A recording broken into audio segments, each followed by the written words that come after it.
I am not a beauty expert, but I do have dry skin and I love a good tutorial. So today we are going to be making a refreshing face mist that you can use before makeup, after makeup, or just to add a little bit of moisture to your face any time of day.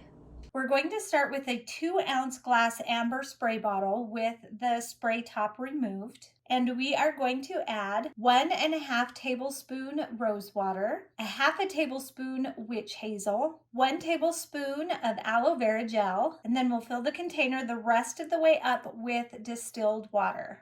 Then we twist on our spray top back onto the bottle, give it a good shake, and then we mist. It smells so good. What do you guys think? Will you be making this refreshing face mist spray?